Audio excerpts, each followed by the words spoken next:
સુરતમાં મેઘરાજાએ ભારે કરી સવારથી કરેલા મંડાણથી શહેર જળબંબાકાર થયું. દક્ષિણ ગુજરાતમાં મેઘરાજા આજે ધડબડાટી બોલાવી સવારથી સાંબેલાધાર વરસાદ વરસી રહ્યો છે. સુરત શહેરની વાત કરીએ તો અલગ અલગ વિસ્તારમાં વરસાદને કારણે પાણી ભરાવાની સમસ્યા જોવા મળી. સૌપ્રથમ વાત બારડોલીની કરીએ તો સુરતના બારડોલી પંથકમાં ધોધમાર વરસાદ ખાબક્યો.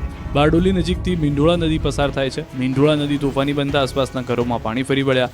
બારડોલીના તલાવડી વિસ્તાર કે જ્યાં મીંઢોળા નદીના પાણી ફરી વળ્યા હતા, અનેક ઘરો પાણીમાં ગરકાવ થતા ફરી એકવાર રહીશોને માઠી દશા જોવા મળી હતી. તો ભિસ્તાનની વાત કરીએ તો ભિસ્તાન મેઇન રોડ પર વરસાદથી પાણી થઈ ગયેલા દ્રશ્યો જોવા મળ્યા. રોડ પર વરસાદી પાણી ભરાતા જનતાને ભારે હાલાકીનો સામનો કરવો પડ્યો. ઉધનાથી ડિંડોલી જવાનો અંડરપાસ રોડ પર વરસાદી પાણી ભરાઈ જવાને કારણે બંધ થઈ ગયેલો જોવા મળ્યો. ભારે વરસાદને કારણે 3 ફૂટ કરતાં વધુ પાણી ભરાયા. લોકોને પાણીમાંથી પસાર થવા મુશ્કેલીનો સામનો કરવો પડ્યો. તંત્રના કર્મચારીઓ હાલ સ્થળ પર પહોંચી પાણીના નિકાલની વ્યવસ્થા કરી. જોકે પાણીનો પ્રવાહ ઓસરાતો હોવા છતાં સમસ્યા હજી યથાવત છે. સુરત નવસારી રોડ પર 3 ફૂટ પાણી ભરાઈ ગયા. પાંડેસરા તક્ષેશ્વર મંદિર નજીક પાણી ભરાતા લોકોની હાલાકી વધી. પાણી ભરાતા વાહન ચાલકોને મુશ્કેલીનો સામનો કરવો પડ્યો. વાહન ચાલકોએ કહ્યું પ્રી મોન્સૂન કામગીરીના દાવા પોકળ સાબિત થયા. સુરતમાં ધોધમાર વરસાદથી ઠેર ઠેર પાણી ભરાયા. જિલ્લાના પલસાણામાં સૌથી વધુ વરસાદ વરસ્યો. કામરેજ, બારડોલી સહિતના તાલુકામાં વરસાદ વરસ્યો. બારડોલીથી સુરત જવાના મુખ્ય માર્ગ ઉપર પાણી ભરાયા. હરિપુરા પાટિયા પાસે ઘૂંટણસમાં પાણી જોવા મળ્યા. પાણી ભરાતા વાહન ચાલકોને મુશ્કેલી સર્જાઈ. જીસીબી દ્વારા વાહનોને બહાર કાઢ્યા. ઉધના વિસ્તારની વાત કરીએ તો શહેરના નીચાણવાળા વિસ્તારોમાં વરસાદી પાણી ભરાયા. ઉધના નવસારી રોડ પર પાણી ભરાતા વાહન ચાલકોને હાલાકી વધી. સ્થાનિક દુકાનદારોના ધંધા વેપાર ઉપર પણ માઠી અસર પડી. વરસાદી પાણીની સાથે ગટરિયા પાણી બેક મારતા લોકોની મુશ્કેલી વધી. ઔદ્યોગિક એકમોનું રંગીન પાણી પણ વરસાદી પાણીમાં ભળતા લોકોમાં ભયનો માહોલ જોવા મળ્યો. તો ઉધના લિંબાયતને જોડતો અંડરપાસ પાણીમાં ગરકાવ થઈ ગયો. અંડરપાસમાં 5 થી 7 ફૂટ પાણી ભરાઈ ગયા. વાહન ચાલકોને હાલાકી ભોગવવાનો વારો આવ્યો. કતારગામની વાત કરીએ તો સુરતમાં વરસાદને કારણે પાણી ભરાવાના દ્રશ્યો જોવા મળ્યા. ત્યારે કતારગામ વિસ્તારમાં પાણી ભરાઈ જવાથી વાહન ચાલકોને મુશ્કેલી થઈ. અગાઉ વરસાદને કારણે સુરતના અનેક વિસ્તારમાં પાણી ભરાયા હતા. પાણી ભરાવાને કારણે લોકોમાં રોષ જોવા મળ્યો. ઉમરપાડા તાલુકામાં ધોધમાર વરસાદ વરસ્યો છે. વરસાદને પગલે દેવઘાટ ધોધ 16 કળાએ ખીલી ઉઠ્યો છે. ધોધમાં હાલ ભારે પાણીની આવક થઈ છે. જંગલ વિસ્તારમાંથી આ ધોધમાં પાણી આવે છે. ચોમાસાની ઋતુમાં ઉમરપાડા તાલુકામાં પ્રકૃતિ 16 કળાએ ખીલી ઉઠે છે. સુરતમાં ધમાકેદાર વરસાદથી ડિંડોલી ગરનાળામાં પાણી ભરાયા. દક્ષિણ ગુજરાતમાં મેઘરાજા આજે ધડબડાટી બોલાવી સવારથી સાંબેલાધાર વરસાદ વરસી રહ્યો છે. સુરત શહેરની વાત કરીએ તો અલગ અલગ વિસ્તારમાં વરસાદને કારણે પાણી ભરાવાની સમસ્યા જોવા મળી. સૌપ્રથમ વાત બારડોલીની કરીએ તો સુરતના બારડોલી પંથકમાં ધોધમાર વરસાદ ખાબક્યો. બારડોલી નજીકથી મીંઢોળા નદી પસાર થાય છે. મીંઢોળા નદી તોફાની બનતા આસપાસના ઘરોમાં પાણી ફરી વળ્યા. બારડોલીના તલાવડી વિસ્તાર કે જ્યાં મીંઢોળા નદીના પાણી ફરી વળ્યા હતા, અનેક ઘરો પાણીમાં ગરકાવ થતા ફરી એકવાર રહીશોને માઠી દશા જોવા મળી હતી. તો ભિસ્તાનની વાત કરીએ તો ભિસ્તાન મેઇન રોડ પર વરસાદથી પાણી થઈ ગયેલા દ્રશ્યો જોવા મળ્યા. રોડ પર વરસાદી પાણી ભરાતા જનતાને ભારે હાલાકીનો સામનો કરવો પડ્યો. ઉધનાથી ડિંડોલી જવાનો અંડરપાસ રોડ પર વરસાદી પાણી ભરાઈ જવાને કારણે બંધ થઈ ગયેલો જોવા મળ્યો. ભારે વરસાદને કારણે 3 ફૂટ કરતાં વધુ પાણી ભરાયા. લોકોને પાણીમાંથી પસાર થવા મુશ્કેલીનો સામનો કરવો પડ્યો. તંત્રના કર્મચારીઓ હાલ સ્થળ પર પહોંચી પાણીના નિકાલની વ્યવસ્થા કરી. જોકે પાણીનો પ્રવાહ ઓસરાતો હોવા છતાં સમસ્યા હજી યથાવત છે. સુરત નવસારી રોડ પર 3 ફૂટ પાણી ભરાઈ ગયા. પાંડેસરા તક્ષેશ્વર મંદિર નજીક પાણી ભરાતા લોકોની હાલાકી વધી. પાણી ભરાતા વાહન ચાલકોને મુશ્કેલીનો સામનો કરવો પડ્યો. વાહન ચાલકોએ કહ્યું પ્રી મોન્સૂન કામગીરીના દાવા પોકળ સાબિત થયા. સુરતમાં ધોધમાર વરસાદથી ઠેર ઠેર પાણી ભરાયા. જિલ્લાના પલસાણામાં સૌથી વધુ વરસાદ વરસ્યો. કામરેજ, બારડોલી સહિતના તાલુકામાં વરસાદ વરસ્યો. બારડોલીથી સુરત જવાના મુખ્ય માર્ગ ઉપર પાણી ભરાયા. હરિપુરા પાટિયા પાસે ઘૂંટણસમાં પાણી જોવા મળ્યા. પાણી ભરાતા વાહન ચાલકોને મુશ્કેલી સર્જાઈ. જીસીબી દ્વારા વાહનોને બહાર કાઢ્યા.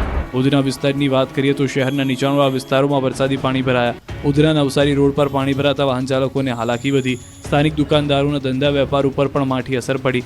વરસાદી પાણીની સાથે ગટરિયા પાણી બેક મારતા લોકોની મુશ્કેલી વધી. ઔદ્યોગિક એકમોનું રંગીન પાણી પણ વરસાદી પાણીમાં ભળતા લોકોમાં ભયનો માહોલ જોવા મળ્યો. તો ઉધના લિંબાયતને જોડતો અંડરપાસ પાણીમાં ગરકાવ થઈ ગયો. અંડરપાસમાં 5 થી 7 ફૂટ પાણી ભરાઈ ગયા. વાહન ચાલકોને હાલાકી ભોગવવાનો વારો આવ્યો. કતારગામની વાત કરીએ તો સુરતમાં વરસાદને કારણે પાણી ભરાવાના દ્રશ્યો જોવા મળ્યા. ત્યારે કતારગામ વિસ્તારમાં પાણી ભરાઈ જવાથી વાહન ચાલકોને મુશ્કેલી થઈ. અગાઉ વરસાદને કારણે સુરતના અનેક વિસ્તારમાં પાણી ભરાયા હતા. પાણી ભરાવાને કારણે લોકોમાં રોષ જોવા મળ્યો. તો ઉમરપાડા તાલુકામાં ધોધમાર વરસાદ વરસ્યો છે. વરસાદને પગલે દેવઘાટ ધોધ 16 કળાએ ખીલી ઉઠ્યો છે. ધોધમાં હાલ ભારે પાણીની આવક થઈ છે. જંગલ વિસ્તારમાંથી આ ધોધમાં પાણી આવે છે. ચોમાસાની ઋતુમાં ઉમરપાડા તાલુકામાં પ્રકૃતિ 16 કળાએ ખીલી ઉઠે છે. નવસારીથી સમાચાર. પૂર્ણા નદી ભયજનક સપાટીએ પહોંચી. પૂર્ણા નદી 23 ફૂટે પહોંચી છે. પૂર્ણા નદીની ભયજનક સપાટી 23 ફૂટ છે અને 23 ફૂટે પાણી પહોંચી ગયું છે. નદી કાંઠા વિસ્તારના લોકોને એલર્ટ કરી દેવામાં આવ્યા છે. નવસારી જિલ્લા તેમજ ઉપરવાસના જિલ્લામાં પડી રહેલા અવિરત વરસાદને કારણે નદીઓમાં ઘોડાપૂરની સ્થિતિ છે. નવસારી શહેર પાસેથી પસાર થતી પૂર્ણા નદીના જળસ્તરનો વધારો સતત જોવા મળી રહ્યો છે. શહેરના વિરાવળ નજીક પૂર્ણા ભયજનક સપાટીએ પહોંચતા નદીની જળ સપાટી 23 ફૂટ છે. પૂર્ણા નદીની ભયજનક સપાટી જે હતી તેને હવે વટાવવામાં થોડું જ બાકી રહ્યું છે અંતર. જિલ્લા વહીવટીતંત્ર દ્વારા નવસારીના નીચાણવાળા વિસ્તારોમાં લોકોને સાવચેત કરી દેવામાં આવ્યા છે.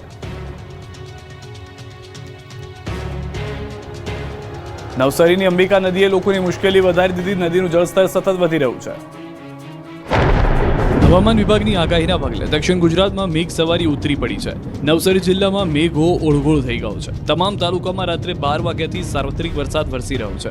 હજુ પણ જિલ્લામાં અવિરત વરસાદ ચાલુ છે. જિલ્લામાં સરેરાશ 4 ઇંચથી વધુ વરસાદ નોંધાયો છે. ચીખલી અને વાંસદા તાલુકામાં 24 કલાકમાં 4 ઇંચથી વધુ વરસાદ વરસ્યો છે. સાર્વત્રિક વરસાદને કારણે જિલ્લાના 55થી વધુ માર્ગો વાહન વ્યવહાર માટે બંધ છે. સવારથી દક્ષિણ ગુજરાતમાં ધોધમાર વરસાદ વરસી રહ્યો છે. નવસારી માટે ફરી એક વખત ચિંતાના સમાચાર છે. જિલ્લાની અંબિકા નદીની સપાટીમાં સતત વધારો થઈ રહ્યો છે.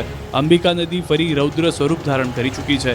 માછીમારો તેમજ નદીમાંથી રેતી ભરીને લાવતી બોટોને સ્થાનિકોએ કિનારે લંગરવાનું શરૂ કરી દીધું છે. જિલ્લામાં સાંજ સુધી વરસાદનું જોર યથાવત રહેશે તો બિલીમોરા શહેર સહિત અંબિકા નદીમાં પૂરની સ્થિતિ સર્જાઈ છે. અરવલ્લી જિલ્લાના જ જળાશયોમાં પણ પાણીની આવક થઈ ગઈ છે. અરવલ્લીથી આ સમાચાર. માજુમ અને મેશ્વો ડેમમાં પાણીની વ્યાપક આવક થઈ છે. મેશ્વો ડેમમાં 1500 ક્યુસેકથી વધુની પાણીની આવક છે, જેના કારણે પાણી છોડાઈ રહ્યું છે. માજુમ ડેમમાં એક ગેટમાંથી 250 ક્યુસેક પાણી છોડાયું હતું. આ તરફ અરવલ્લીના મેઘરજમાં ધોધમાર વરસાદ વરસ્યો. સમી સાંજે અસહ્ય ઉકળાટ બાદ વરસાદ શરૂ થયો. ધોધમાર વરસાદથી મુખ્ય માર્ગો પર પાણી ભરાયા. મેઘરજ, પહાડિયા, બેડજ, વાસણા ઉપરાંત સિસોદરા, રામગઢી, કંભોરાડા પણ આ વરસાદ જોવા મળી રહ્યો છે. તો અરવલ્લીમાં મેઘમહેર થઈ છે. મોડાસાના સાકરિયા અને માથાસુલિયા વિસ્તારમાં ધોધમાર વરસાદ વરસ્યો છે. વરસાદના કારણે આ વિસ્તારના ખેતરો જળબંબાકાર બન્યા છે. છેલ્લા 2 કલાકમાં 4 ઇંચથી વધુ વરસાદ વરસ્યો હોવાનું અનુમાન છે. ભાવનગર જિલ્લામાં પણ અવિરત વરસાદથી ડેમમાં નવા નીર આવ્યા છે. પાલીતાણા ખાતે આવેલો સૌરાષ્ટ્રનો સૌથી મોટો ડેમ શેત્રુંજી ડેમ ઓવરફ્લો થયો છે. શેત્રુંજી ડેમમાં નવા નીરની આવક થતાં હાલ ડેમની સપાટી 34 ફૂટે પહોંચતા ડેમ ઓવરફ્લો થયો. શેત્રુંજી ડેમ ઓવરફ્લો થતાં ડેમના 20 ગેટ ખોલાયા હતા. શેત્રુંજી ડેમ ઓવરફ્લો થતાં તંત્ર દ્વારા પાલીતાણા અને તળાજા સહિતના ગામોને એલર્ટ કરાયા. રાજ્યમાં અન્ય શહેરોમાં પણ ધોધમાર વરસાદ વરસ્યો.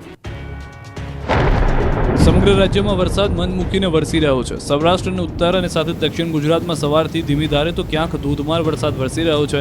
સૌરાષ્ટ્રની વાત કરીએ તો ભાવનગરના શેત્રુંજી ડેમમાં ભારે વરસાદ બાદ નવા નીરની આવક નોંધાઈ. ડેમની સપાટી 33 ફૂટ 9 ઇંચથી વધુ પહોંચી ગઈ છે. હાલમાં 7508 ક્યુસેકની ઝડપે પાણી આવી રહ્યું છે. આ પરિસ્થિતિને ધ્યાને લઈને તંત્ર પાલીતાણા, તળાજા સહિતના નજીકના ગામોને એલર્ટ કરી ચૂકી છે. લોકોને સાવચેત રહેવાની અપીલ કરાઈ છે. હવે કચ્છની વાત કરીએ તો સૌરાષ્ટ્ર ઉપરાંત કચ્છમાં પણ વરસાદી માહોલ જામ્યો છે. ભચાઉ, રાપર, માંડવી તાલુકાના ગ્રામ્ય વિસ્તારમાં વરસાદી માહોલ જોવા મળ્યો. ભચાઉના નરા તેમજ આસપાસના વિસ્તારમાં વરસાદ વરસ્યો. રાપરના ગેડીમાં વરસાદ છે. માંડવી તાલુકાના નાના આસંબિયા તેમજ આસપાસના વિસ્તારમાં વરસાદ વરસ્યો. વરસાદથી ગ્રામ્ય વિસ્તારના ખેડૂતોમાં ખુશી છે. તો સુરેન્દ્રનગરની વાત કરીએ તો દસાડામાં 2 દિવસથી વરસાદી માહોલ છે. 2 ઇંચથી વધુ ખાબકેલા વરસાદને કારણે દસાડાના અનેક વિસ્તારમાં પાણી ભરાયા. ઇન્દિરાનગર, રવારીનેસ, પાતાળિયાવાસ સહિતના વિસ્તારમાં પાણી જોવા મળ્યું છે. રણાક વિસ્તારમાં વરસાદી પાણી ભરાતા લોકોની હાલત કફોડી બની છે. તંત્ર દ્વારા વરસાદી પાણીના નિકાલની તાત્કાલિક વ્યવસ્થા કરવામાં આવે તેવી માંગ કરાઈ છે. તો ઉત્તર ગુજરાતની વાત કરીએ તો મહેસાણામાં ભારે વરસાદ વરસ્યો છે. મહેસાણામાં વહેલી સવારથી વરસાદી વાતાવરણ છે. વરસાદની વાતાવરણ વચ્ચે મહેસાણાના નીચાણવાળા વિસ્તારોમાં પાણી ભરાયા છે. મહેસાણા રાધનપુર રોડ પર ગોપીનાળુ પાણીમાં ગરકાવ થઈ ગયું છે. મહેસાણા મહાનગરપાલિકાનો પ્રી મોન્સૂન પ્લાન ખાડે ગયો છે. મહેસાણાના ખેરાલુ શહેરમાં સવારે 1 ઇંચથી પણ વધુ વરસાદ જોવા મળ્યો. સાંજમાં અત્યાર સુધીમાં 3 ઇંચથી વધુ વરસાદ વરસી ગયો. શહેરના માર્ગો પર પાણી ફરી વળ્યા. દેસાઈવાડા ડેરીથી જીઈબી રોડ પર પાણી ભરાયા. શહેરના અનેક માર્ગો જે હતા તે પાણી થઈ ગયા. શહેરની સાથે તાલુકાના ગ્રામ્ય વિસ્તારોમાં પણ વરસાદ વરસ્યો. ડભા, ડાવોલ, ડાલીસણા, ચાણોસલ, ગઠામણ, વિઠોડા, અંબાવાડી, હિરવાણી સહિતના ગામોમાં વરસાદ નોંધાયો. તો દક્ષિણ ગુજરાતની વાત કરીએ તો ઉપરવાસમાં વરસી રહેલા વરસાદને કારણે નવસારીની નદીઓની સપાટીમાં વધારો થયો. વાંસદા તાલુકામાંથી પસાર થતી નદીઓની સપાટી વધતા કોઝવે ઉપરથી પાણી ફરી વળ્યા. વાંસદા તાલુકાના સારા ગામેથી મહુવાવાસને જોડતા માર્ગ ઉપર પાણી જોવા મળ્યું હતું. ચઢાવ ગામથી પલગાભણ ગામે જતા રસ્તા પર પાણી ભરાઈ જતા ઓવરટોપિંગ થતાં માર્ગ બંધ કરાયો. દુબળફળિયા ગામે સ્મશાન ભૂમિ પાસેના કોઝવે પર પાણી આવી જતા માર્ગ બંધ કરાયો. વરસાદના કારણે 52 જેટલા રસ્તાઓ બંધ થયા છે. વલસાડ જિલ્લાની વાત કરીએ તો ત્યાં પણ સવારથી વરસાદી માહોલ જામ્યો. જોકે જિલ્લાની સૌથી મોટી દમણગંગા નદી પર આવેલા મધુબન ડેમમાં કેચમેન્ટ વિસ્તારમાં વરસેલા ભારે વરસાદને કારણે ડેમમાં પાણીની ભરપૂર આવક યથાવત છે. રાત્રે કેચમેન્ટ વિસ્તારમાં ધોધમાર વરસાદને કારણે ડેમમાં 86,000 ક્યુસેકથી વધુ પાણીની આવક થઈ. આથી ડેમના તમામ 10 દરવાજા ખોલી અને ડેમમાંથી 70,000 ક્યુસેકથી વધુ પાણી દમણગંગા નદીમાં છોડવામાં આવ્યું. દમણગંગા નદી બે કાંઠે વહી રહી છે. જિલ્લાના અન્ય નદી નાળાઓને પણ અત્યારે બે કાંઠે વહેતા જોવા દ્રશ્યો મળ્યા છે. ડાંગની વાત કરીએ તો સારા વરસાદને પગલે જિલ્લાની મુખ્ય 4 નદીઓમાં પૂરની સ્થિતિ છે. અંબિકા, ગીરા, ખાવરી અને પૂર્ણા નદી બે કાંઠે વહી રહી છે. સુબીર તાલુકામાં વરસાદને પગલે નવસારીમાં પૂરની શક્યતા છે. ગિરિમથક સાપુતારામાં ધુમ્મસવાળું વાતાવરણ છવાયેલું જોવા મળી રહ્યું છે. અરવલ્લીના મેઘરજમાં ધોધમાર વરસાદ, અડધો કલાકમાં 2 ઇંચ વરસાદ ખાબક્યો. મેઘરજના મુખ્ય માર્ગો પર નદીઓ વહી. આંબાવાડી વિસ્તારમાં ઢીચણસમાં પાણી ભરાઈ ગયા. પંચવટી સોસાયટી વિસ્તારમાં પણ તળાવ જેવા દ્રશ્યો. ગાયત્રીનગર સોસાયટીમાં પણ પાણી ભરાઈ ગયા છે. વાહન ચાલકો તેમજ રાહદારીઓને પણ હાલાકી ભોગવવાનો વારો આવ્યો છે. આ તરફ વડોદરાથી સમાચાર. ઉપરવાસમાં ભારે વરસાદ, ડભોઈ તાલુકાના ગામો થયા છે સંપર્ક વિહોણા. બંબોજ, વીરપુરા, નારણપુરા ગામ સંપર્ક વિહોણા થયા છે. બંપોજ ગામના મંદિરો તેમજ ગામના નીચાણવાળા વિસ્તારોમાં પાણી ભરાઈ ગયા છે. ડંગીવાડા, પ્રયાગપુરા, નારણપુરા, મગનપુરા, વીરપુરા, બંબો, કરાલીપુરા, અમરેશ્વર જેવા અનેક ગામોમાં મુખ્ય માર્ગો પર પાણી ફરી વળ્યા છે.